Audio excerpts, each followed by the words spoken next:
people trying to compare the debt to GDP ratio of Ghana to that of US, Belgium, Germany, and the rest. Yeah, it is true, but I want to use Japan as an example. I think Japan has a debt to GDP ratio in excess of 200%. But if you look at the export to GDP ratio for Japan, so huge. If you look at revenue mobilization for Japan, so huge. Now you can just ask yourself, the number of Japanese cars on our street, in our port, yet to be cleared. That is the strength of their export to Ghana alone. What is the strength of our export? Where is it? So GDP, debt to GDP ratio in vacuum, that is what we are doing in Ghana. But when you go to Japan, look at the export across the world. The revenue is being mobilized. Opportunities are being created. That is not how our economy is. Take Germany, for example, in 2019. Their per capita income was around $57,000. What is our per capita income that we are boasting about? Around $2,000 thereabouts. Even that per capita income is on account of rebasing. It's on account of rebasing. So there are many reasons why you don't need to do that comparison, because you shouldn't do it. I just talk about export of Japan and the picture is clear. And take the portfolio of investment in their infrastructure in their country, how they care for their people, the public infrastructure, a public transport system. Is that what we have here? When they borrow money from their banks and the rest, that is what they use it for. So why do you compare yourself when you don't have anything closer to the level of their efficient public transport system? You know what they call, when somebody is in trouble, they call police in Japan. Do you know the number of minutes that is allowed for the police to get to the scene? Is that what you have here? When you call an ambulance in Japan, do you know the number of minutes that the ambulance is supposed to respond? Is that what you have here? Please, let's stop that comparison to buttress the reason why we are borrowing. No, that is an insult to the people of Ghana. We know that we cannot stop borrowing as a nation, but all that we are calling for is let's moderate the borrowing and let's align our borrowing to the asset and opportunity created for the people of Ghana, period. Now, the Development Bank. I must indicate that the Development Bank is one of the portfolio of reform banks that is needed to actually spur up long-term, medium to long-term borrowing at lower or cheaper interest rate. That is the theoretical concept. But we are discussing the development bank in our context. Now, what is our context? Our context is that traditionally, if you read the act that established ADB and the other established NIB, what they are supposed to do is development banking. What they are supposed to do is development banking. And to be frank, they have been doing it religiously until we got to a point that political interference was so much, in addition to the point that we have changed the regime of banking in the country, where these banks were concentrating on about 70% development banking and about 30% the normal banking we see. But we have changed the regime, I think in 2007 or so, to universal banking regime. And what it means is that if there is a low-hanging fruit in opportunity in the banking space, you also go and take it. So this bank, gradually, they started doing almost everything. And they have reduced their portfolio of development banking to very minimum. But even within that minimum, they have done a lot of development banking for this country. They have on-lending facility. They have been given a cheaper interest rate for specific projects. All that they need to do in order to refocus on that development banking is government support. But that support was not forthcoming. In the literature about development banking, they finance private sector, entrepreneur.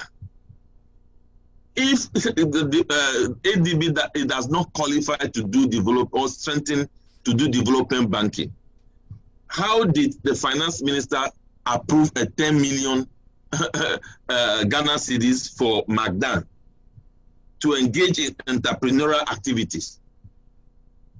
So what we are saying in our contest is to just support this bank that traditionally have been focusing on the activities that development banking is supposed to be. Now, when you go to some countries, Exim Bank activities, import, export, is financed under development banking. But we have set up an Exim.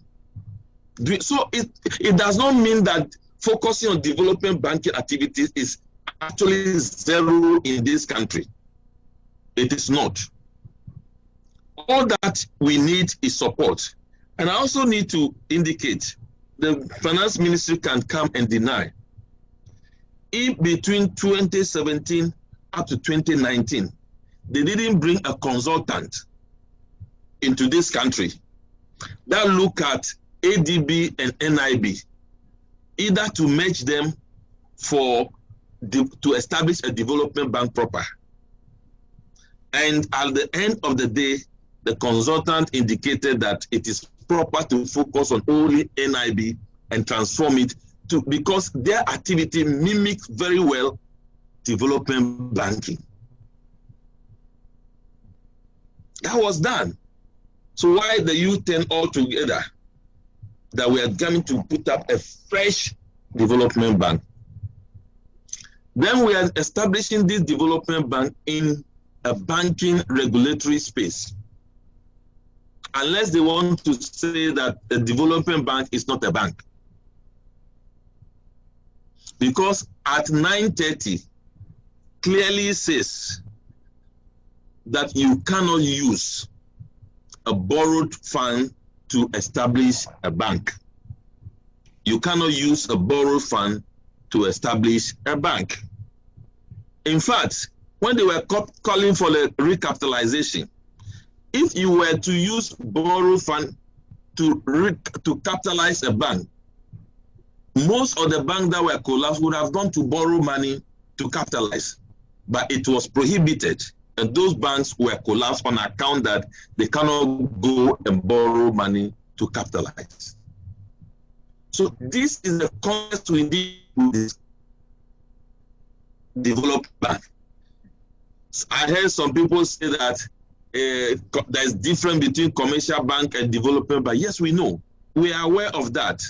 We are aware that commercial banks take deposits from customers across board to build their portfolio of loan to engage in financial intermediation. We know that. So that is the argument people are making, that oh, this one, it will not take deposit. We know all those things. But all that we are saying, what is the core activity that the development bank is coming to perform? Those core activities go to the books of Fidelity if they are not financed projects in the rural sector in the cities. Is it not part of development banking? So they have done all that. So we are saying that, is it the critical thing to do now, or the alternative rather should be government commitment to ADB, government commitment to NIB, to do the things that a so-called development bank will be doing. When Exim was set up, didn't some people get it for their farming activity? So who told you that we don't have, state-owned banks who can deliver on the mandate of a development bank. That is the context in which we are discussing. So we are not talking about whether a development bank takes deposits or not. We know all those things, but we are discussing this matter within a specific context. Why do you leave our prototype of institution that focus on development banking to ruin? As we speak, they are doing recruitment for that. But when you go to NIB banks, it is like a ghost place. It's like a cemetery. Meanwhile, these are the banks that have been financing rubber plantation, coffee and coal. So who told you that you cannot focus on these banks to deliver those core mandates? When you have showcased that you have the ability to show financial commitment and strength in this bank, and you are going to a development bank as fresh as you want it, nobody has any problem with you. So I believe that is my take on the development bank. Prof, a big thank you for sticking and staying with us, even the difficulties. But I had earlier told you that there are two messages that I just wanted to take your brief views on, because they are addressed to you. Yeah. Said Wisaka is asking, Sana, is it not essential for us to borrow money to fix our economy? That is one. The second one is, Prof, how can we, I know one of the things you are is a lawyer, how can we, the citizens, force the government from to back down from excessive borrowing, or force lenders from lending to Ghana? I don't know if you can address those two. Well, in a democratic space, commenting on your feeling about how the state is being managed is one of the tools that you can use. I already indicated that Parliament is also failing us in debt utilization. If the citizens can start speaking to their parliamentarians, what is of paramount priority to them regarding debt management, and they can put that on the table in Parliament, that is one of the ways to change the focus. Then again, even though what I'm going to say now, because you mentioned law, even though what I'm going to say relates more to what new government are supposed to do when they come to power. Article 35(7) says that as much as practicable, when new governments come, they are under obligation to continue projects, programs, and activities started by previous regime. And I have one time suggested that we need to have a project and debt management register, just as we have in the oil and gas sector, where every license that is granted, the name of the company, the people behind the company, what they seek to do, they are all indicated in electronic form. Everybody can see. In the same vein, let us have debt and project management register. This debt was taken from these people from this number of years, and for this project, and the project has started, it has not started, remark why. Then you leave it to the people of Ghana to scrutinize it and say they are happy with you or they are not happy with you. That is what citizens should be demanding now, especially through their lawmakers. So that is the quick contribution I can make to address that question. And somebody asked, is it not the case that we should borrow to fix the economy? You should borrow within a certain context. The context in which we are discussing this matter is that we are in a debt trap situation. So even if you borrow, you are not able to use it to fix the economy. You are borrowing to pay interest. You are borrowing to pay interest. So something radical is supposed to happen. Look, the truth of the matter is that when it gets to this point, in a democratic environment, what all governments do is become submissive, humble, and recognize that we didn't select them or choose them or voted for them because we've gone to exam and they come first. So this is the time government to recognize there are some people with some wisdom in them, including those who went to school or those who didn't go to school. That is what we call national economic dialogue. Because government has tried everything, it is not clicking the way we want. Open up a little bit.